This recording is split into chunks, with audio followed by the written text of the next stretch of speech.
Bonjour à tous, un petit selfie, chers artistes, chers conférenciers, chers partenaires. J'ai la chance d'être en personne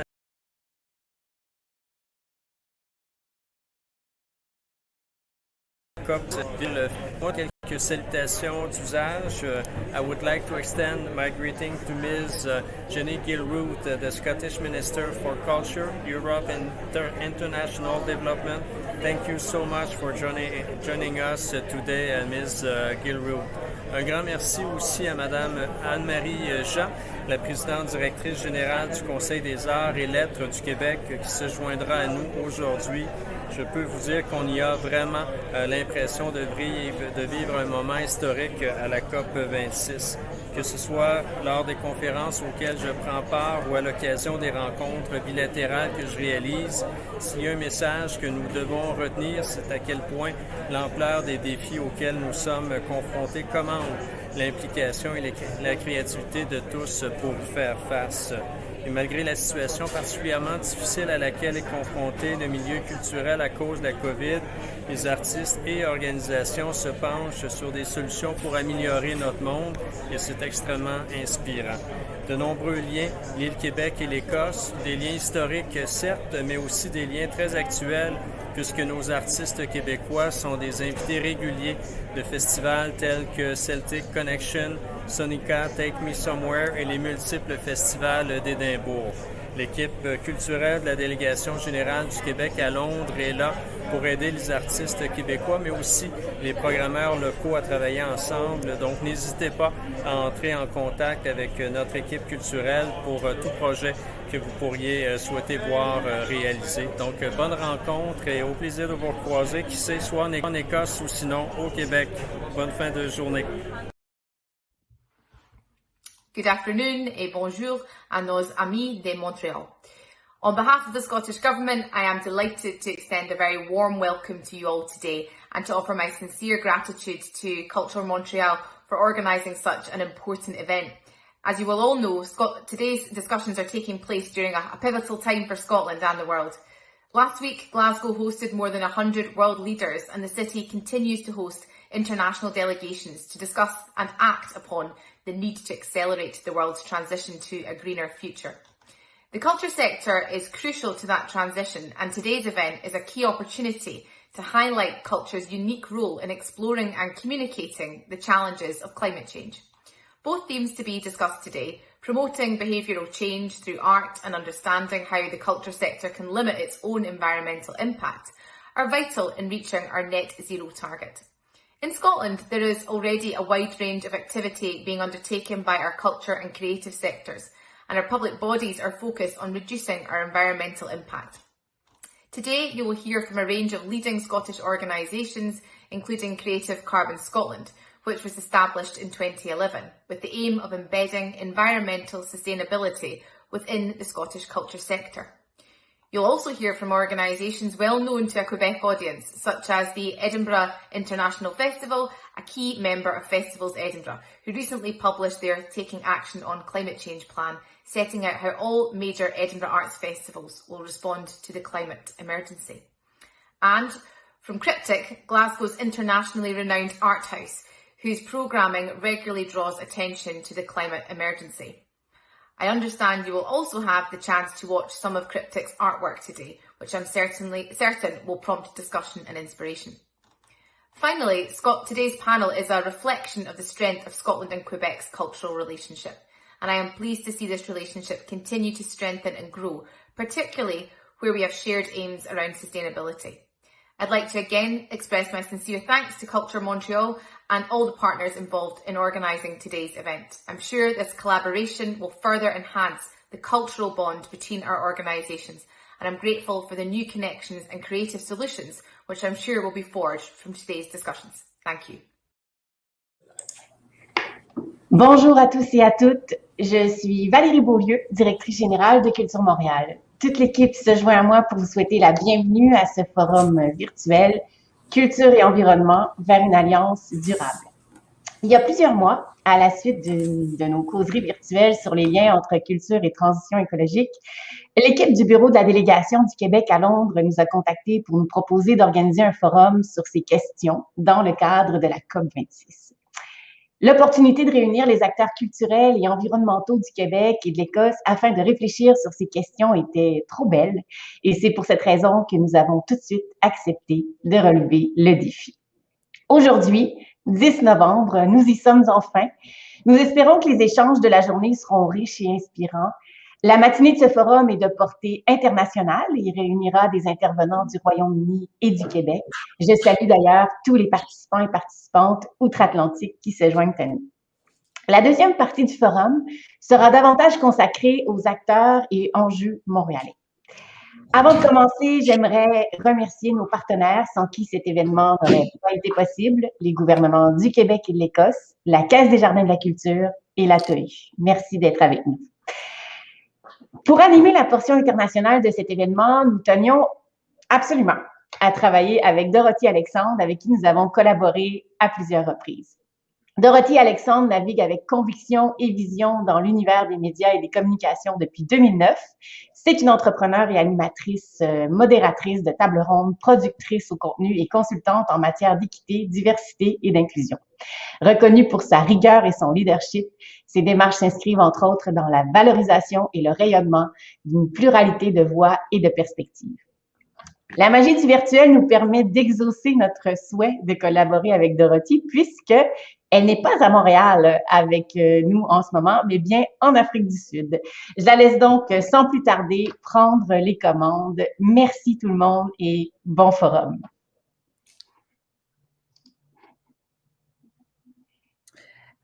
Alors, merci beaucoup Valérie, merci beaucoup à toi et à toute ton équipe. Pour moi, c'est un plaisir d'être ici avec vous.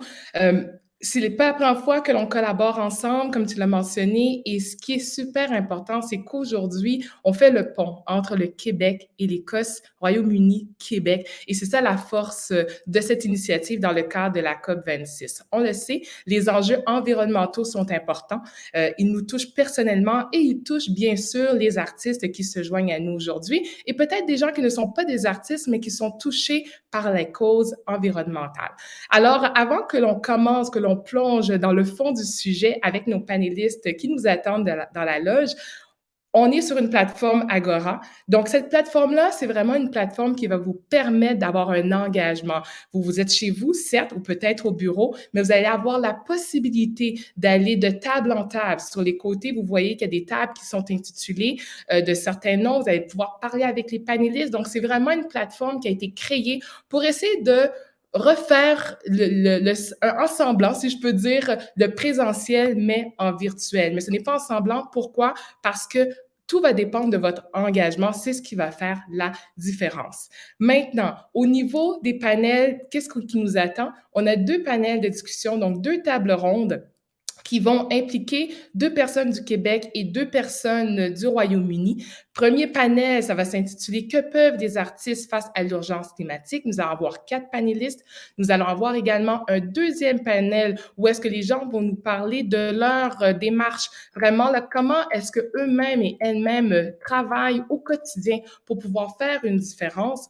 On va avoir à la fin une discussion avec 2 initiatives, une en Écosse et une au Québec, qui vraiment mettent de l'avant la recherche, l'expérimentation en matière d'art, de culture et d'environnement. Et entre ça, il va y avoir bien sûr des pauses où est-ce que vous allez avoir la possibilité de découvrir des œuvres en ligne par des artistes montréalais ainsi que québécois. Alors, sans plus tarder, ce que j'aimerais vous dire, c'est participer en grand nombre. J'espère que vous allez pouvoir poser des questions et si toutefois vous sentez qu'à la fin de ce panel ou de cet événement, vous avez encore des questions, n'hésitez pas à rester en contact avec Culture Montréal, bien sûr. Donc, pour l'instant, maintenant, ce que je vais faire, c'est de vous présenter le premier panel. On a avec nous Dave Jennis, directeur artistique et production Ondinoc. On a également Annie Roy, qui, elle, de son côté, elle est cofondatrice et directrice générale et artistique au sein de l'organisation ATSA quand l'art passe à l'action. Donc, tous deux viennent du Québec. Par la suite, nous avons Cathy Boyd, qui est directrice artistique et fondatrice chez Cryptic, donc en Écosse, et Anne Fleming, qui est administratrice chez Vision Mechanics. Avant qu'on commence la conversation, je tiens à rappeler qu'il y a une traduction simultanée français-anglais. Les traductions simultanées ne se font que pour la portion qui a lieu sur la scène principale, donc non aux tables où est-ce que vous allez pouvoir participer. Donc, je souhaite la bienvenue à nos 4 panélistes. Bonjour, hi everybody, welcome, bienvenue. Allô, bonjour. Bienvenue! Bonjour. Merci. Donc, aujourd'hui, je vais probablement parler français, parler un peu franglais en fonction de comment je me sens. Merci beaucoup. Thank you so much for coming. Merci de vous joindre à nous. On l'a dit, c'est un événement qui est important. C'est une initiative qui, aujourd'hui, nous permet de nous poser des questions sur le rôle de l'art, de la culture en matière d'enjeux environnementaux. Donc, pour commencer, par rapport à ce panel-là, vous avez chacune une présentation d'environ 4-5 minutes où est-ce qu'on va vous demander de vous présenter, surtout de comprendre d'où vous venez, votre parcours, expliquer votre organisation, puis ce sera appuyé de certaines images. Donc, on va commencer tout de suite avec Annie Roy de AXA. Donc, Annie, je vous laisse la parole. Je sais que c'est toujours passionnant de vous entendre, donc on vous écoute. Je vais parler en français, j'essaierai de parler pas trop vite. Alors, cette première photo est simplement pour dire que AXA a été fondée en 97 par Pierre Allard et moi-même, mon conjoint dans la vie et dans l'art. Pierre est décédé en novembre 2018. Je suis heureuse d'avoir la force de continuer notre mission depuis. Cette photo est prise en 2000 et c'était pour présenter aussi pour dire d'un point de vue environnemental que cet événement pour et avec les personnes sans abri, en plus d'une grande programmation artistique, donnait 3 repas par jour et 500 repas à la fois et on compostait et on recyclait. Pierre s'en occupait personnellement. Nous avions déjà, à l'époque où rien de cela n'était mis en valeur, un partenariat avec une ferme pour apporter nos matières résiduelles. Alors voilà un geste concret qui n'a jamais demandé de reconnaissance. Les projets dont je vais vous parler maintenant, je vous invite à en savoir plus là, sur notre site web qui est bilingue et qui est très bien documenté, donc atsa.qc.ca. Ici, parc industriel, un parc thématique sur la consommation. Nous transposions le public en 2531 et visitions cette civilisation déchue d'avoir trop consommé. Le tout est fait de matières recyclées. Tout a été recyclé à la fin. Même les plantes données par le Jardin botanique de Montréal ont été données à la communauté à la fin du projet. Ce projet avait un volet rencontre et éducation. Il était animé par des conférences, entre autres, sur la surconsommation, mais aussi sur le transport actif. C'est devenu pendant tout un été un vrai parc, lieu de rencontre où les gens, entourés de vidanges finalement, parlaient d'un avenir zéro déchet et de l'économie circulaire. Photo 3. Il s'agit de Attentat, une œuvre coup de poing pour parler de notre hyperdépendance au pétrole. Cette œuvre a évolué dans le temps pour avoir un volet très activiste. Alors là, moi, je fais comme les 350 brigadiers volontaires qui ont distribué 10 000 contraventions fictives aux véhicules surdimensionnés.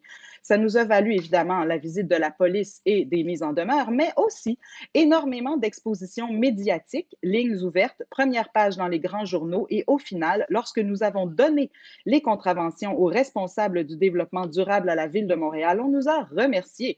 La Ville a maintenant un règlement anti-idling, marche à l'arrêt, qui était une de nos revendications. Photo 4. On est ici devant Tumentia Quisquiliae Magdalene, une installation sur la gestion des matières résiduelles sur les îles de la Madeleine. Il s'agit d'une maladie qui attaque les lampadaires. Les matières non recyclables s'y agglutinent et vont proliférer. Alors, vous aurez compris l'humour, mais les gens ne l'ont pas pris ainsi. La peur que les touristes n'aiment pas cette vision de leur île nous a fait vivre des menaces de mort. La Ville a démantelé l'œuvre 3 jours plus tard pour conserver la paix sociale.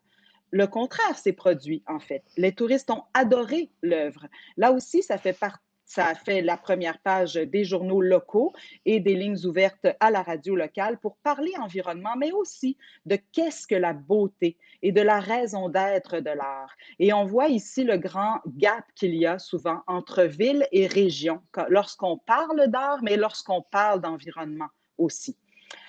Photo 4 et dernière photo. S'il vous plaît, merci. Alors ici, c'est Cabot pour Club des amoureux des bacs organiques, une œuvre créée en collaboration avec Frédéric Corson de Culture Montréal maintenant, une œuvre très ludique avec un côté proche des enfants. Il s'agit de traiter notre bac de compost comme notre animal de compagnie, comme un membre de la famille. Donner de l'attention à ce mobilier urbain, on le valorise et il peut donner le goût aux gens de mieux trier leurs déchets et de contribuer à diminuer le méthane, donc un gaz à effet de serre important. Au-delà de ces beaux projets aujourd'hui, je crois que les artistes sont un des maillons de la solution, mais nous ne nous enflons pas la tête. Nous n'avons pas grand pouvoir, même si je ne changerai pas de métier. La preuve n'est à quel point les choses changent lentement, pour ne dire presque pas. Le vrai pouvoir est dans l'économie et la finance. Nous avons un certain pouvoir de dénonciation, de réflexion, de rendre visibles et accessibles ces sujets et de responsabiliser les gens. Mais nous n'avons pas un pouvoir décisionnel, autre que celui de nos propres projets. Notre pouvoir est le choix des sujets ainsi que la manière dont nous allons les faire. Des sujets qu'on met sur la place publique, évidemment, ben donc je veux dire le comment on le produit dans un souci environnemental.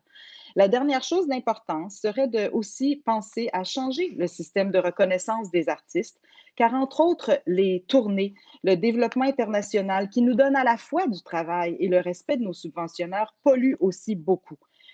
Peut-être faudrait-il accepter de produire plus localement, mais il nous manquerait quand même, évidemment, tout le bagage et l'expérience inouïe que c'est que de rencontrer les gens dans leur propre environnement, partout sur la planète. Donc ça, c'est pas un sujet qui a une réponse simple, mais c'est un sujet que j'offre à discussion. Merci. Merci beaucoup, Annie. Toujours aussi passionnée, toujours un plaisir de vous entendre. Vous avez déjà commencé à mentionner des pistes de discussion qu'on va avoir dans quelques instants. Avant tout, on va poursuivre avec Kathy Boyd, qui est en Écosse. Donc, Kathy, it's up to you. Okay, thank you. Good afternoon. Cryptic is an award-winning, internationally renowned producing art house based in Glasgow. We present today's most imaginative, pioneering artists while also nurturing the creative talent of tomorrow.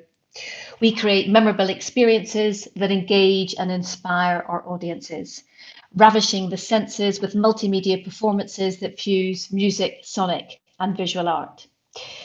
Today we have 4 programs: Cryptic Nights, our emerging artist program, Cryptic Artists, which are 6 UK artists we tour and commission around the world, Sonica, our festival, which I'll tell you about later, and Unique Events. When I set up Cryptic in 1994, my aim was to tour the world internationally. And I was very lucky. Not that picture yet, please. Back to Cryptic. Thank you. You're too fast. We were very lucky to do this from 1995, thanks to the British Council. We toured all around Europe, but with a very, very heavy yet beautiful sculptural set. Probably not the best for the environment. We have since toured to 30 countries around the world. But our brief today to artists is that please make light, tourable, eco-friendly sets. Next image, please. This work is from When I Wake. It's a staging of an album by Catherine Joseph. It toured very successfully the UK and then was subsequently invited to WOMAD Adelaide. This was in February 2020. Now, WOMAD Adelaide is very far away, and we sent 3 people all the way there with a set for basically 2 performances. So the challenge we have is that that's a fantastic opportunity for the artist to be with a public of thousands, but all that way for 2 gigs. If I was asked, would we go there now? I would probably say on conditions that the artist and the technicians are given a residence. So the challenge that we face today is that many young artists need to tour the world for their international profile and also to increase their value. As we all know, our sort of cachet increases as we tour internationally. However, the juxtaposition with this is that the established artist, of course, can say, no, I'm not going to tour. I want to only go somewhere for 2 weeks. And actually within our roster, we have artists who say, I will only tour if I go for a long time. One artist I'd like to take you to now, next image please, of Kathy Hind, is an artist who works with nature and technology. And she is incredibly passionate about climate change. Here you see her in the Flow Country and some other works around birds. Her most recent work, Literal, is a collaboration with a Montreal artist called Miriam Boucher. And this was very kindly funded by the Quebec government and the British Council. It's an audio-visual performance combining sculptural objects, sounds and light, exploring concepts concerning rising sea levels by incorporating scientific data around coastal erosion, thermal expansion, and the accelerating effects of climate change. Kathy and Miriam will next perform this work at Sonica Glasgow. Climate change is of growing importance to us all, and artists, of course, play a great role in communicating that to the public. Next image, please. This is from a project with the Flow Country. And for those of you who do not know the Flow Country, it is the world's largest blanket bog, a vast mass of peat and sphagnum moss in the north, very, very, very north of Scotland in Caithness and Sutherland. It's 200,000 hectares long. We presented a work called Below the Blanket, and it demonstrated the powerful result of collaboration between artists and scientists to raise the awareness of the globally important blanket bogs and how they act as a natural store for carbon, helping to offset the effects of climate change. Next slide, please. Sonica, or Sonic Arts for the Visually Minded. This is a biannual festival taking place across Glasgow, 10 days every 2 years across about 8 venues. But our next edition in March, there is a difference. We will no longer invite artists just to fly in, perform and fly out. Most international artists are being invited to present 2 contrasting complementary works and are invited to stay in the city for a minimum of 5 nights. Some will stay as many as 20 days. But it's very important for us that we do address and that we curate climate change within our work. I think I might have finished. Thank you. Bravo. Thank You're so funny. Thank you so much, Cathy. Merci beaucoup, Cathy. On a très hâte d'en savoir un peu plus sur vous, sur votre vision et surtout sur tout le travail extraordinaire que fait Cryptic depuis sa fondation, sa création. On va poursuivre maintenant avec Dave Janis. Donc, vous allez nous parler de production Ondinoc. Donc, c'est à vous la parole. Kwekwe, Wallis Baweo. Donc, bon matin à tous. Mon nom est Dave Janis. Je suis le directeur artistique des productions Ondinoc. Donc, Ondinoc est une compagnie de théâtre francophone, autochtone, multidisciplinaire. Et donc, oui, on touche au théâtre en partie, mais aussi, c'est une compagnie qui fait de la danse, du mouvement et aussi, quelquefois, des productions qui sont plus axées sur le grand public et le jeune public aussi. Donc, la compagnie existe depuis 36 ans. Elle a été fondée par Yves Siwi-Durand, qui est un auteur Wendat, de la nation Wendat, sa conjointe Catherine Jonca et John Blondin, qui était de la nation Déné. Malheureusement, John n'est plus avec nous dans ce monde, mais la compagnie a fêté ses 36 ans cette année et j'en suis le directeur artistique depuis maintenant 4 ans. Évidemment, cette compagnie-là a éveillé les consciences de l'importance de l'art autochtone au début des années 80. Donc, ici, on voit une photo d'un spectacle que j'ai créé en 2017 qui s'appelle Mokatech et l'étoile disparue, qui est une production pour la petite enfance, donc une initiation aux langues autochtones, à la langue Wolastoqey, de la nation dont je fais partie. C'est un spectacle qui ralliait tous les sens, en fait. Il y avait l'odorat, le sens du toucher, le visuel et l'auditif. On travaillait beaucoup la danse, le mouvement. Ici, j'étais en train de faire une prestation de danse, la danse en l'honneur du caribou. Cette production-là a quand même été très appréciée. On a fait beaucoup de tournées avec elle au Canada et au Québec. Je suis très, très fier de cette production-là. Et on dirait qu'elle a eu plusieurs cycles importants tout au long de ces 36 ans-là. Donc, le premier cycle a été un théâtre plus mythologique où on entrait dans un questionnement sur les ancêtres, le passé, et toute la question aussi des premiers théâtres créés par justement les nations autochtones qui étaient souvent reliés à des cérémonies chamaniques, à la danse. Et tout au long de ces 36 ans, la compagnie a toujours gardé l'essence même de ça à travers ses productions, ce côté mythologique-là. Il y a eu le théâtre de guérison au début des années 90, un théâtre qui est venu porter main forte à certaines communautés autochtones du Québec qui avaient des difficultés, qui avaient des problématiques de consommation dans leur communauté de violence conjugale. Donc, le théâtre est devenu une espèce de bouée de sauvetage pour certains participants des communautés. Et ce théâtre de guérison-là ne se fait plus comme il se faisait dans les années 90, mais pour moi, en tant que directeur artistique, je crois que notre œuvre, notre travail, notre façon, notre démarche aussi de faire ce théâtre-là est encore une façon de guérir notre âme, de guérir nos blessures en tant qu'humain. Cette photo, ce que vous voyez présentement, c'est la dernière production qu'on a fait et qui joue encore pour 3 soirs ici à Montréal. Elle se nomme Mitax Squadewamgol, La chambre de ses os. C'est un texte de moi. Dave Jenny, c'est une mise en scène de moi-même aussi.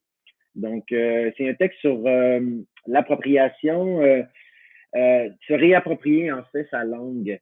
C'est un texte qui vient remettre tous les enjeux aussi identitaires sur les questionnements qu'on peut avoir quand on est métissé, sur cette perte de culture, cette perte de langue. Et depuis quelques années, il y a une résurgence de la langue autochtone, des langues autochtones au Québec et au Canada. Il y a une fierté de l'apprendre. Donc, c'est tout ce questionnement-là et on voit le personnage principal avec la chemise à carreaux rouges qui est justement dans cette quête identitaire-là, de retrouver ses repères, de retrouver sa communauté, son territoire. Et ce qui est intéressant chez Ondinoc, c'est que depuis mon entrée en poste, nous travaillons très, très fort à une politique environnementale. Donc, oui, c'est important pour nous. Dans la production de 2019-2020, on a créé une œuvre qui s'appelait L'Enclos de Wabush. Et la conception du décor a été menée de main de maître par Ecocène, qui est un organisme qui recycle des anciens décors.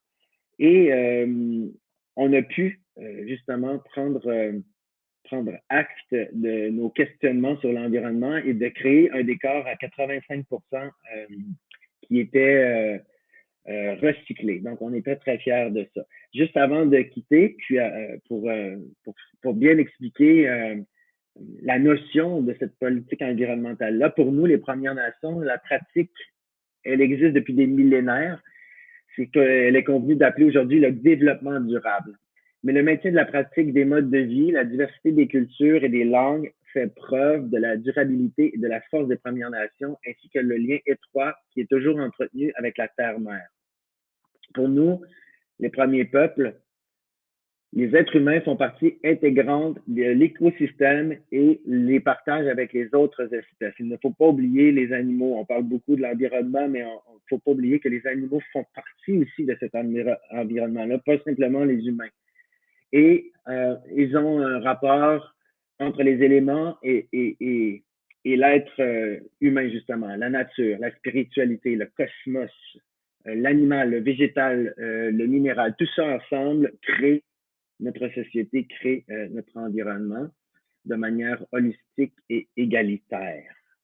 Donc voilà, c'est un saut rapide, mais si vous voulez en savoir un peu plus sur la compagnie, sur Ondinoc, vous pouvez aller sur notre site internet à ondinoc, ondinok.org. Vous allez pouvoir avoir l'ensemble des offres qui ont été produites depuis 85 et puis notre démarche aussi artistique. Merci beaucoup, Dave. Merci à vous trois. On devait avoir Anne Fleming qui devait nous rejoindre. Elle éprouve quelques difficultés techniques. Donc, dès qu'elle sera en mesure de venir, on pourra entamer la discussion avec elle également. Donc, on va poursuivre avec vous trois, Cathy, Annie et Dave. Dave, vous avez très bien parlé de la relation des peuples autochtones par rapport à la nature. Donc, ma prochaine question, c'est par rapport aux perspectives. Donc, comment est-ce que vos perspectives ont évolué au cours des dernières décennies par rapport à ce travail, par rapport aux responsabilités ou à la responsabilité des artistes comme éveilleurs de conscience? Juste avant que l'on entame ce bloc d'une vingtaine de minutes de discussion, par la suite, il va y avoir 20 minutes de questions. Vous devez voir à votre écran un tableau ou une note qui vous dit que vous pouvez poser des questions par écrit et à la suite de cette discussion d'une vingtaine de minutes, je vais être en mesure de prendre vos questions pour la période de questions-échanges. Donc voilà, donc la question que je pose à tout le monde, oh, Anne is with us. Anne est avec nous. Donc on va passer à Anne. Bon, ben, you're right on time, Anne. Content de vous retrouver. Donc, est-ce que vous avez la traduction? You have the translation right now? Do you have it? Yes. OK, perfect. Donc, la question, c'est de vous présenter. Tout le monde, on a fait un tour de table pour présenter votre organisation et les photos, je les vois déjà. So, we're waiting to hear more about you and also about Vision Mechanics. Yes. Can you hear me? Yes, we do. Yes, good. Well, my name is Anne Fleming, and I'm the administrator at Vision Mechanics, a visual theatre company based in Edinburgh. And Vision Mechanics has been going for some 30 years, and the company was founded by artistic director Simon McIntyre and creative director designer Kim Bergsagel, who you can see in the pictures. Simon and Kim are the creative team at Vision Mechanics, and both originally trained as puppeteers. So the company's work is very much immersed in puppetry and visual theatre. And Simon and Kim are unable to take part in the round table discussion here today, as they are both in Glasgow right now at COP26 with our giant puppet Storm. Storm was invited by the Scottish Government to go to COP as part of the government's Arts and Cultural Events programme. And this afternoon we'll be meeting Little Amal, another large puppet who has been in the news quite a bit recently. So as you can see, Storm is a big lass. She's 10 metres tall, it's about 32 feet, and she's made from recycled and natural materials. And Storm represents a mythical goddess who lives off Scottish waters and then comes on shore to visit locations in Scotland and to remind people about the importance of Scottish coasts and waters and looking after them. Storm has been phenomenally well received, and I think part of her success has been due to her size. Really, you can't ignore her, and she's presented great photo opportunities. And but with regard to the environment, Storm's very much a non-judgmental presence, and she doesn't say anything verbally, doesn't preach, but people can take the meaning they want from her. So she acts as a visual representation of the creatures who live in ocean habitats and coastlines, and perhaps turns the abstract into more concrete. And what has worked really well about the project is that it has brought communities together, not just to see Storm, but prepare activities to welcome Storm to the different towns. And this includes school children, families, and a wide range of environmental activists, including groups who organise beach cleans, those who are more active in the protesting front. And the groups have come together in a spirit of collaboration. So that has been a very successful project. I just want to say a wee bit about Vision Mechanics, because we're not an arts organisation that solely focuses on environmental issues, and past productions have looked at topics such as human resilience and stoicism, and we're developing a new show which looks at the life of an older woman living with dementia. So I want to really trace back a little bit the artistic trajectory which has led to Storm. And Simon and Kim, they've always had an awareness of the environment and a particular interest in the relationship between people and place, and projects which encourage people to see their local area differently. So as a result of this, a lot of our shows have taken place in non-conventional theatre spaces, and this was before COVID. So in places such as city streets, private and public gardens, on beaches. So I think an image here of Drift, which toured to beaches across Scotland and Norway, and Giants in the Forest, which saw giant heads made of willow installed in forests across Scotland. So that, yes, this is Drift here, the production which took place on beaches. And I think the next slide is Giants in the Forest, with the giant heads in the forest all around the UK. So I would say Storm has evolved from the artist's work and has been successful because it has a truthfulness to it, of how their attitude and about the environment has evolved. And I would say for Vision Mechanics, we feel we do have a duty to look at our artistic and production practices in relation to sustainability and climate change. Now, one example of this change is if we look at Big Man Walking, and he was the first puppet, first giant puppet we created. That was back in 2010, a very successful project, but he was made of polystyrene, because really that was how you made puppets at the time. It was the received wisdom that polystyrene was lighter than wood, therefore better. But yet, if you go 10 years later to 2020, we made Storm using recycled and natural materials. So there's a big difference in that. And certainly Kim and Simon feel that the lead creatives need to encourage a culture of the team always asking questions. Do we need these new materials? Can we recycle?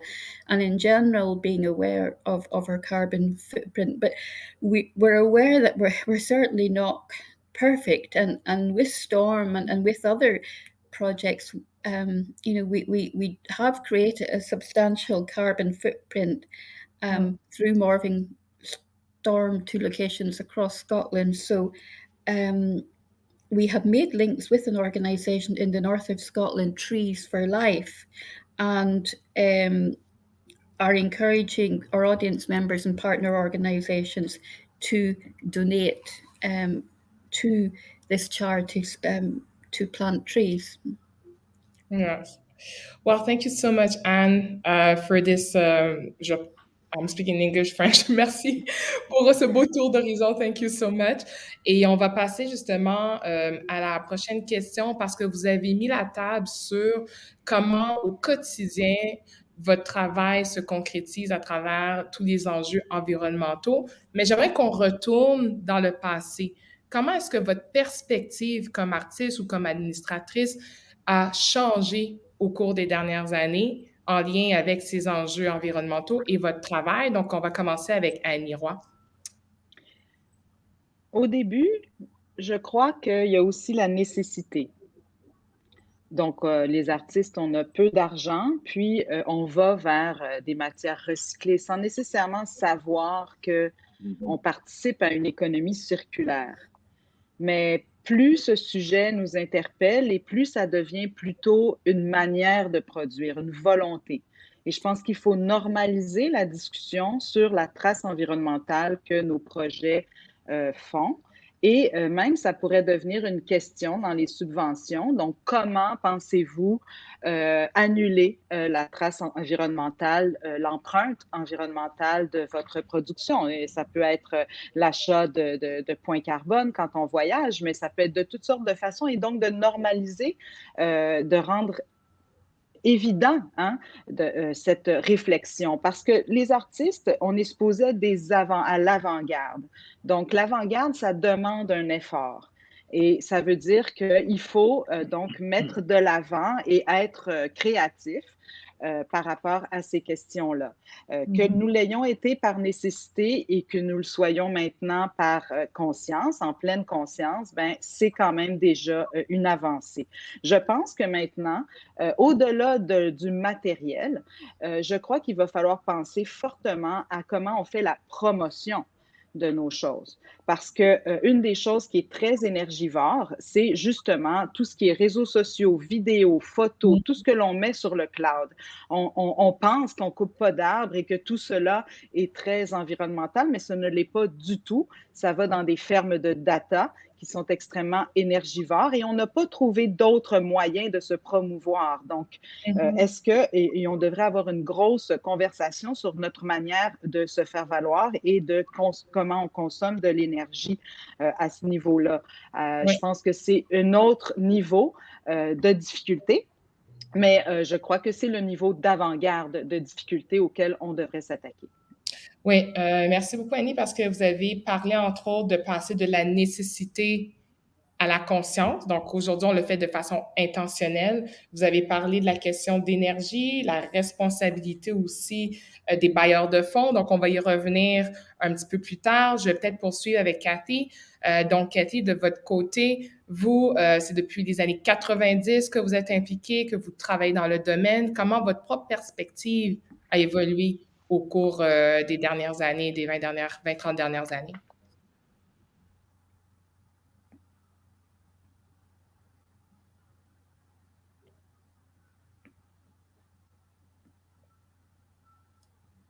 Oops.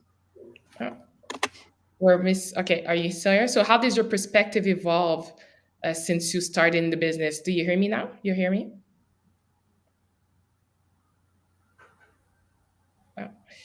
I think we're losing you. I think the mic is off. No. Is your mic on? Your microphone? Okay, so while we're fixing it, we're going to go to Dave so we can just figure out what's going on with your microphone. Donc, pendant que elle est en train de peut-être ajuster son micro ou sa caméra, on va y aller avec Dave. Donc, justement, votre perspective, comment elle a évolué au cours des dernières années, sachant la relation des peuples autochtones avec la terre, comme vous l'avez bien mentionné en introduction. Oui, ben en fait, moi, je n'étais pas là au début de la compagnie, mais comme je l'ai mentionné, cet apport-là du territoire avec toutes nos créations a toujours été primordial. Il y a toujours eu ce respect-là du territoire, de tout ce qui nous entoure aussi. Les objets de la nature, on s'en sert aussi de ces objets-là pour créer nos œuvres. Elles font partie intégrante des productions aussi parfois. Mais moi, je pense que la différence depuis quelques années, ce qui a vraiment changé, c'est, je dirais, le choix artistique que j'ai apporté aussi, ce choix artistique qui est plus intime, en fait. Aller dans du théâtre ou de la danse, du théâtre jeune public dans une forme plus intime. de moins de décors, moins d'objets qui viennent polluer les œuvres, moins de matériaux qui sont parfois superflus dans une œuvre théâtrale. On y va beaucoup plus avec le senti, justement les mots, la parole, les langues autochtones, des décors plus petits, dans des plus petites salles aussi, avec moins de gens. Cette année, on a trouvé une initiative aussi de moins en moins les dossiers de presse sont électroniques. Donc je sais que ça prend du data, mais au moins il y a quand même cette conscience-là qui est présente. On essaie de trouver des meilleures façons, mais je dirais que depuis le début de ONDNOC, il y a cette conscience-là qui a toujours été là, en fait, mais le reste de la société ne suivait pas nécessairement non plus. Les décors, à l'époque, quand on les faisait, après ça, c'était terminé, on les jetait. On les gardait pas nécessairement à l'entrepôt. Une fois que la tournée était faite, qu'est-ce qu'on faisait avec les décors? On les brûlait ou on les jetait. Maintenant, quand on a un décor, on le garde à l'entrepôt pendant quelques années, puis on se demande qu'est-ce qu'on pourrait prendre là-dedans qui pourrait resservir dans une autre production. Et c'est ce qu'on fait aussi de plus en plus. Recycler des matériaux pour faire des nouveaux décors ou utiliser même des accessoires qui étaient dans un autre spectacle qui peuvent encore avoir une portée dans une nouvelle production. Tout à fait. Puis c'est au cœur justement de la conversation d'aujourd'hui. Anne, de votre côté, vous, comment est-ce que la perspective a évolué au cours des dernières années? Donc, entre autres, Dave a mentionné d'être un peu plus minimaliste par rapport au décor, etc. Donc, vous, de votre côté, avec Vision Mechanics, comment ça s'articule?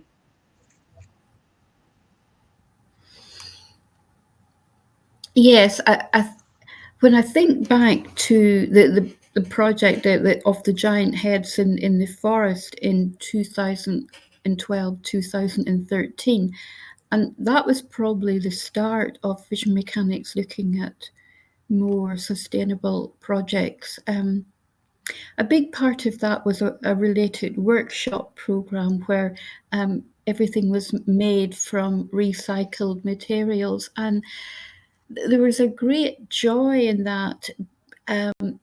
It gave an extra spark to the imagination. What can we use and how can we use it? And I think for the people, for the children and adults taking part, there was a kind of a leveling that we don't need expensive materials, but we can have a look around and see what we can reuse. So that was important. But I think for Kim and Simon, a lot of it has evolved from their public consciousness of Extinction Rebellion and what, and also Vision Mechanics. We've always had quite a close working relationship with environmental organizations, both charitable ones and government bodies such as the Forestry Commission, so that they have been quite important in developing our work as well. OK, merci beaucoup. Donc, Cathy n'est pas encore de retour avec nous, mais on va poursuivre la conversation, puis elle pourra, bien sûr, se joindre à nous. Donc, on parle de la façon d'éveiller les consciences. Vous avez parlé de vos perspectives, comment qu'elles ont évolué au cours des dernières années, des dernières décennies. J'aimerais peut-être revenir sur ce que Annie a précisé au début, en parlant justement de la responsabilité qui peut être partagée aussi par rapport à l'impact du financement et du fait que des artistes veulent quand même se faire connaître. Et pour se faire connaître, il faut faire des tournées internationales. Faire des tournées internationales, ça contribue justement à cette empreinte écologique. Donc, qu'est-ce que vous aimeriez peut-être rajouter par rapport à ces éléments-là qui, pour vous, semblent être au cœur de vos réflexions? Bien, je pense que, comme l'a dit tout à l'heure Cathy, avec certains artistes, de se dire, rester plus longtemps aux endroits, vraiment s'imprégner aussi des cultures locales. C'est pas seulement, parce que évidemment, on veut toujours que ça rentre dans un certain budget, puis ceci pourrait coûter plus cher, mais comme est-ce que justement voyager plutôt que de faire juste des allers-retours, plusieurs allers-retours, plein, tu sais, mais bon, y aller, comment on y va, payer des trucs carbone, puis après ça, là-bas, est-ce qu'on peut pas contribuer justement à reconstruire des décors avec la communauté locale, avec leurs propres matières recyclées, donc justement avoir un côté peut-être plus participatif à ce niveau-là. Je ne le sais pas, certaines œuvres ne s'y portent pas, évidemment, mais je pense que ça de plus en plus aussi, au-delà de juste montrer quelque chose, je crois qu'il faut travailler avec. Travailler avec et puis refaire, reconstruire, y aller. C'est intéressant pour les artistes aussi de prendre plus le temps de s'imprégner des lieux, puis ça fait probablement des œuvres qui ont une conversation plus riche au final, mais c'est des pistes comme ça, mais j'aimerais bien, moi, qu'il y ait une étude sur l'empreinte environnementale de nos communications. Ce serait intéressant, donc, de faire un projet sans y penser, là, puis dans toutes les vidéos, promos, toutes les petites choses qu'on met sur Facebook, etc., puis de se dire, OK, évaluons scientifiquement qu'est-ce que ça a comme empreinte, tout ça, parce que je ne suis pas certaine que de le passer papier serait moins. Hein? Je ne suis pas certaine que c'est un mieux. Alors, bien sûr, ça va plus vite, bien sûr, mais on contribue aussi à cette espèce de culture du rapide, de l'instantané. C'est du mâcher-jeter plutôt que de vraiment d'avoir du beau, quelque chose qui dure, du durable. C'est aussi dans nos communications, on est un peu comme ça. Il faut en mettre de plus en plus, contribuer à l'algorithme, contribuer à tout ça, quand finalement, c'est les vrais rapports humains qui devraient compter. Je pourrais parler de bien d'autres projets qu'on a faits, dont le temps d'une soupe, mais justement, je pense que une des choses qu'ATSA aime à contribuer, c'est la conversation entre les gens. Créer du lien où est-ce que les gens discutent entre eux et finalement que ça devienne leur propre projet, que ça devienne leur propre... il y a un sentiment d'empowerment autour de ça, que les gens se disent « je suis capable d'en parler moi aussi, ça devient aussi ma responsabilité et donc nous agirons en cœur tout le monde ensemble ». Donc, ce n'est pas une responsabilité unique de l'artiste, mais l'artiste peut faire en sorte que ça devienne une responsabilité partagée. Puis je crois là-dedans qu'il y a différents niveaux de choses, mais je lance quand même cette idée de se demander, de prendre un exemple et de se dire quelle est l'empreinte environnementale d'une promotion classique, de nos jours classiques.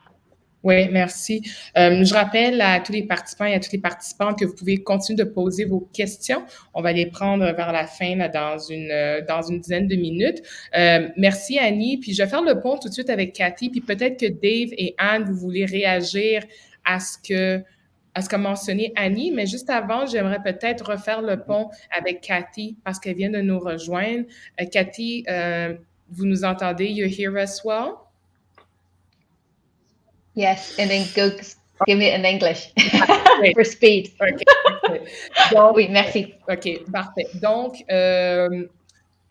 si je fais le pont, parce que vous n'avez pas eu l'occasion encore de faire votre présentation par rapport à votre perspective des années 90 à aujourd'hui, puis j'aimerais peut-être que vous fassiez aussi des commentaires sur ce que vient de mentionner Annie, parce que je sais que c'est au cœur aussi de vos préoccupations. Comment les artistes, entre autres ceux qui vont refuser de voyager, peuvent être des porte-étendards de la culture, de l'environnement.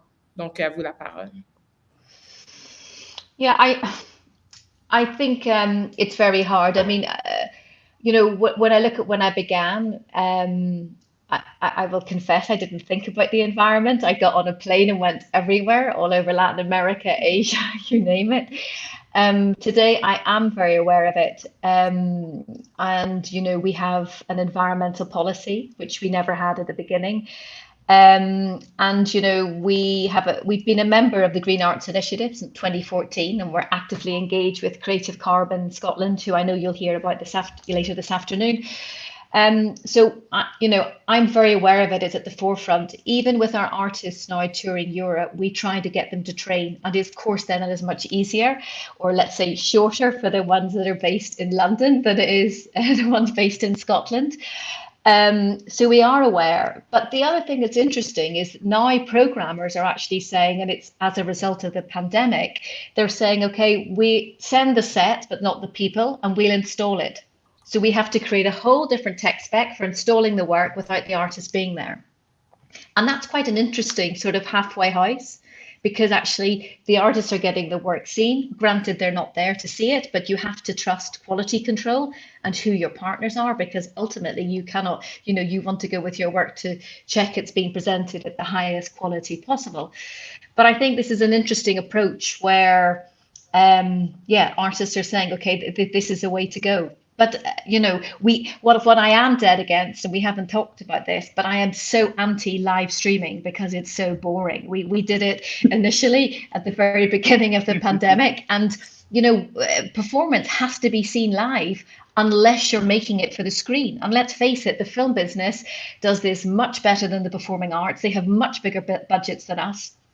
And the only thing, and Dorothy, I will stop here, but what I do think is really important is, you know, not just artists are aware of this, but funders are aware of it. And I'm saying this because I urge the Arts Council, Creative Scotland and Canada Council and CalCUL, all of them, to take the Dutch as an example. The Fonds Podium in the Netherlands gives artists a bigger travel grant if they go by train. And I think that is a fabulous approach, actually, you know, to artists, to encourage them to travel in an environmentally friendly way. So please, funders, those of you listening, you know, please put your money there. Mm-hmm. Thank you. Thank you, Cathy. Peut-être avec Dave, je sais que pour vous, vous aviez quand même des questionnements parce que quand on parle justement de faire connaître la culture, les cultures autochtones, il faut voyager, il faut se rendre, il faut sortir des communautés pour pouvoir les exposer. Donc, comment vous travaillez avec cette réalité aujourd'hui en lien avec ce que vient de mentionner Cathy, puis Annie aussi? Ben, c'est très complexe, en fait, justement, parce que oui, en Europe, tout est proche. Hein? On peut voyager rapidement avec un train rapide. Je me rends compte que le Canada est tellement loin. J'ai bien hâte d'avoir ça, moi, un gouvernement qui va donner des primes parce qu'on prend un transport électrifié ou autre. Mais la plus grande problématique pour une compagnie comme nous, c'est justement les distances entre les communautés autochtones. Et parfois, on peut se retrouver avec des 300, des 400, des 500, des 1000 kilomètres pour aller juste dans une communauté au nord du Québec, à partir de Montréal. Donc, on parle ici de peut-être une journée ou deux de transport. Et le transport du train, malheureusement, au Québec, est très mauvais. Hein? On se le cachera pas. Et il est même presque inexistant. Donc, c'est déjà en partant. Puis prendre l'avion au Québec, c'est dispendieux. On peut partir de Montréal pour aller en Abitibi, Val-d'Or, et un billet d'avion, ça coûte 1000 $ canadiens. Donc, c'est inacceptable. Donc, ça nous fait réfléchir aussi sur notre façon, justement, de circuler notre art. Et si on ne fait pas circuler l'art autochtone, ben les gens restent aussi dans cette incompréhension de ce qu'on fait comme travail. Mais tantôt, Annie a mentionné quelque chose, puis ça m'a fait réfléchir aussi sur l'importance de l'éducation. Je pense qu'il n'est pas trop tard pour éduquer la jeune génération, cette jeunesse-là. Donc, quand on a fait notre production pour la petite enfance, oui, on parle aux enfants, mais il ne faut pas oublier qu'on parle aux adultes qui les accompagnent parfois. Même chose pour Anne qui parlait de de leur production en 2012 dans les forêts en Angleterre, ben c'est ça, c'est familial, mais il y a une conscience, on amène les gens à y réfléchir à ça. Puis l'utilisation de matériaux, comme dans Mocatec, le spectacle jeune public, où on a pris de l'écorce pour faire le casque de caribou que vous avez vu tantôt sur photo, c'était de l'écorce en partie. Beaucoup de matériaux qui venaient de la terre, qui sont vivants, c'est ça. Mais oui, moi je suis conscient aussi de cette problématique-là de pouvoir voyager nos œuvres. Autant que possible, on essaie d'avoir des voitures électriques si on doit se déplacer dans des courtes distances, mais j'ai bien hâte un jour qu'il y ait des camions de transport électrique pour qu'on puisse les prendre et qu'on puisse se déplacer. Oui, et peut-être rapidement, peut-être une sous-question pour vous. Compte tenu de cette réalité-là, donc de ces défis-là que vous vivez, puis de votre préoccupation environnementale, est-ce qu'il y a, où est-ce que vous faites des compromis? À quel moment vous décidez de faire un compromis ou non? Et quelle est la portée de ce compromis-là que vous pouvez faire? Peut-être que ça peut en inspirer d'autres, parce qu'on peut parler aussi de la théorie des petits pas, même si on s'entend que la crise, elle est là, elle est présente, il faut accélérer les choses. Mais je pense ben, en fait, il faut réfléchir à vraiment comprendre ou accepter qu'il y a des productions qu'on va faire qui n'auront pas la portée qu'on souhaite. Donc, on doit les laisser de côté, puis choisir une autre œuvre qui, on pense, qui sera plus bénéfique si elle part en tournée. Donc, là, présentement, on a 3 productions qui peuvent tourner.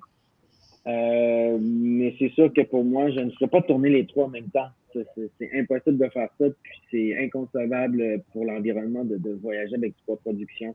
Mais c'est ça, je pense que c'est des choix. Puis malheureusement, le choix de créer aussi des œuvres numériques, ce que je déteste aussi, que je trouve on perd tellement d'artistique, on perd de l'humain. Mais pour nous, c'est peut-être une approche qu'on doit pas négliger si on veut que nos œuvres aillent dans ces communautés-là sans que nous soyons obligés de se déplacer. Donc, c'est sous forme un peu de cinéma où les gens se réunissent dans le centre communautaire, parce qu'il faut pas oublier que dans les communautés autochtones, les infrastructures pour jouer sont très, très, très complexes et parfois inexistantes. Ouais. Mais la compagnie Ondinoc a toujours joué dans des lieux non conventionnels aussi. Ça a toujours fait partie de la démarche de jouer à l'extérieur, de jouer dans un jardin botanique, de jouer entre des buildings. Donc, je pense que ça changera pas ça. OK. Merci beaucoup. Je vois qu'il reste 10 minutes. Il y aurait encore tellement à dire, mais ce que je vais faire, c'est que je vais plonger déjà dans les questions des panélistes, puis je vais vous demander d'y répondre. Peut-être pas à toutes les réponses, mais du moins d'être succincte dans vos réponses. Il y a une question très populaire qui a eu beaucoup d'approbation, puis on en a parlé un petit peu. Croyez-vous que vos efforts à promouvoir l'écologie par l'art puissent avoir des impacts auprès des décideurs? Donc, c'est Annie qui en avait parlé un petit peu de l'importance, ou Cathy aussi, de l'importance de la responsabilité partagée. Donc, est-ce que vous pensez que vos efforts peuvent avoir des impacts auprès des décideurs? Je ne sais pas qui, soit de Cathy ou de Anne, qui veulent peut-être en parler.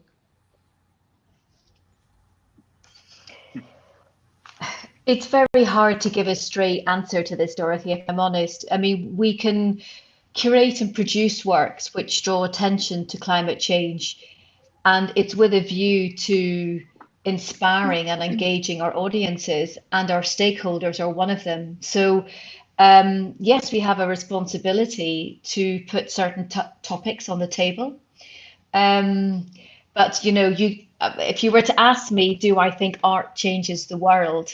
I would probably say no. Science and education and medicine change the world. I'm not sure I would agree, growing up in Northern Ireland, that I would ever say that I think art changes the world, but we can certainly inspire and engage the stakeholders, and I hope actually inspire the politicians as well. Merci. Anyone else? Quelqu'un d'autre qui veut peut-être rajouter, Anne ou Annie? Yes, I think that certainly at Vision Mechanics, we try to draw attention to issues, but I think artists need to go with quite a light touch and not tell people, but let them draw their own conclusions. I think that's possibly better received than telling people what to think, which is not good. But, Well, I'm not sure about that. I think we can have many. I think the message goes with many point of views, de plusieurs angles. Certaines personnes, oui, évidemment, si vous parlez à quelqu'un et que vous l'attaquez, le message ne passera pas. Mais si une œuvre est choc et qu'une œuvre est choquante, peut-être que ça va brasser suffisamment les consciences pour passer à un autre niveau. Il n'y a rien qui a avancé sur la planète sans choquer non plus à tous les niveaux, que ce soit appropriation culturelle, les mouvements MeToo. Il y a quelque chose qui doit brasser. À ça, souvent, on aime bien mettre une œuvre qui choque et discuter à côté. Donc, l'art, c'est l'œuvre. Donc, l'œuvre, elle parle d'elle-même, elle peut être choquante, mais elle ne vous pointe pas du doigt directement. C'est l'œuvre qui est choquante. Mais après ça, le discours, oui, fait appel à l'intelligence des gens et doit effectivement les faire cheminer. Et comme on chemine nous-mêmes, moi, de toute façon, depuis le début, chaque œuvre d'art faisait partie d'un questionnement personnel et ayant la chance de pouvoir créer de l'art, ben c'est au travers de la création que je me transformais moi-même. Donc, même moi, je ne peux pas avoir je ne suis pas une scientifique et je ne peux pas me péter les bretelles en disant voici, j'ai la science infuse et je vous dis comment penser. Non, ça m'a pris la création d'une œuvre d'art pour me transformer moi-même, puis voici le fruit de ma transformation livré pour vous. Non, ça fait très catholique de dire ça.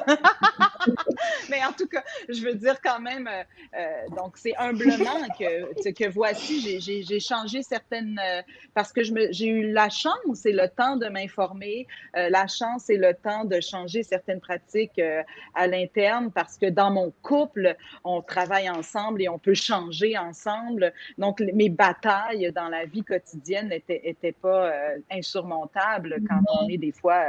Donc, tu sais, c'est des choses qu'il faut comme intégrer dans sa vie. Puis je pense qu'il faut toujours être ouvert comme artiste à la discussion, à faire en sorte que, dans le fond, l'art est une étincelle, est un tremplin, est un moment pour prendre la balle au bon. Tout à fait. Je sais qu'il y avait d'autres gens qui voulaient réagir. I know that some of you wanted to react also, but ce que je vais faire, c'est que je vais rajouter une question, puis vous allez peut-être pouvoir combiner vos réponses. I'm going to add a question, and maybe you can combine your answer, because la question, c'est justement, est-ce que les artistes ont-ils un devoir ou ont-elles un devoir de responsabilisation vis-à-vis de l'environnement et de la lutte contre les changements climatiques? Puis je pense que le mot important, c'est le mot devoir. Est-ce qu'on le fait si ça nous tente ou ça ne nous tente pas, selon vous, ou c'est un devoir? Donc, je pense qu'il y avait Cathy ou Dave qui voulait réagir. Cathy? I'm quite annoyed at that question because, of course, artists don't have a duty. Artists make work because they want to and they're passionate about it, not because they feel a duty to do it. And I think the minute one feels a duty to deliver one's art, you will make bad art. Sorry, you make something because you believe in it. And no, we do not feel a duty Artist at freedom. all. Hold on. Artist freedom. OK. La liberté artistique. Yeah. Avant tout. Yeah. Keep going, Cathy. No. I just I just don't. If I disagree with something, I disagree with it, and I always speak my mind. But no, there is no responsibility, and I don't feel a responsibility. I will curate work because I think it is good work, and the subject is climate change. I don't program Sonica around a theme. I program Sonica, music which is visual art which is sonic, because I believe it to be the best in the world at that time. So I'm, and I've always been against programming around themes. I know some festivals do, but, what's relevant at that time is what I'm passionate about. And also not just programming big names. I am incredibly passionate about giving young artists a platform to actually showcase their work because they may not be known so well in our country or in the UK. Our country being Scotland, said the Irish lady. Just to confuse everybody on this call. Désolé. C'est correct. Moi, le temps, il reste 5 minutes. Puis, il y a des beaux liens avec des questions qui ont été posées, fait que je vais les lancer, puis peut-être les gens qui n'ont pas encore parlé, peut-être Anne, Dave, vous pourriez peut-être rebondir là-dessus. Justement, parler des conseils pour la prochaine génération d'artistes. Donc, elle vient de mentionner, Cathy, que pour elle, elle se donne un certain devoir ou une préoccupation de mettre de l'avant des nouveaux artistes, des jeunes artistes, la nouvelle génération. Donc, la question de Jennifer, c'est quels conseils que vous avez pour la prochaine génération d'artistes? Comment peuvent-ils, elle est prof, préparer les artistes émergents et émergentes pour un praxis durable? Donc, comment vous voyez ça, David? Dave, pardon. Premièrement, la nouvelle génération d'artistes doit vraiment être des passionnés, premièrement pour pouvoir vivre de notre art et faire ce métier-là, parce que on le sait, on a vécu ça très durement dans les dernières années, mais je pense que, en tout cas, je veux parler pour le Québec. Ce qui complique la chose, c'est que on a un petit marché ici au Québec, mais on a énormément d'écoles de théâtre avec énormément de comédiens qui sortent à chaque année des écoles de théâtre. Alors, il n'y a pas de travail pour tous ces gens-là. Et ce que les comédiens font, les jeunes qui sortent de les écoles, créent leur troupe de théâtre. Et là, on devient avec de plus en plus de compagnies de théâtre, de petites compagnies de théâtre, et qui viennent justement à leur tour utiliser toutes sortes de matériaux. Donc, je pense que c'est une question qui est très difficile. Puis, je pense que tantôt on a bien expliqué qu'on doit faire les choses, quand elles nous parlent, en fait. On doit faire les choses pas par devoir, mais simplement si on y croit, puis on croit qu'on peut faire changer l'humain, qu'on peut les faire philosopher, qu'on peut les faire avoir un esprit critique, une pensée justement environnementale ou autre. Mais pour cette nouvelle génération-là, moi, tout ce que j'ai à dire, c'est il faut être vraiment, vraiment fort psychologiquement pour faire ce travail-là, puis d'arrêter de vouloir être une vedette absolue, parce qu'il y a peut-être 3% des gens qui sont des vedettes. Les autres, c'est des artistes, c'est des gens qui vivent de l'art, c'est des passionnés. Ils font ça parce qu'ils ça leur donne une raison de vivre. Oui, merci Dave. On en est pratiquement à la fin, mais j'aimerais faire un bref tour de table, peut-être en 30 secondes. Je vais commencer avec Anne en lien avec une dernière question que je vais prendre puis que je pense qui est importante. Elle touche un peu ce que Cathy a mentionné. Oui? J'ai entendu. OK, donc, la question, c'est justement, est-ce que si on ne veut pas mettre le poids, le devoir sur l'artiste, est-ce que l'enjeu ne devrait pas être inscrit au cœur du projet de l'organisation artistique pour que ce soit l'ensemble des équipes qui s'engagent? Ou est-ce que pour vous, vous le voyez encore peut-être comme le fait qu'un artiste, comme Cathy mentionnait, peut-être que si quelqu'un se sent forcé de le faire, mais on ne pourra pas livrer du bon art. Donc, ce sera un dernier tour de table. Je vais commencer avec Anne.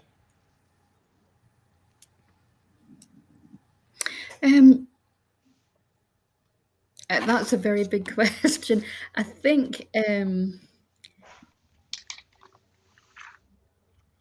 that there are probably so many checks and balances that would need to be made. It's quite hard to answer that because it would depend on each individual organization, really. And as Cathy was saying, the need for funding, for funders perhaps to align their priorities more with sustainability.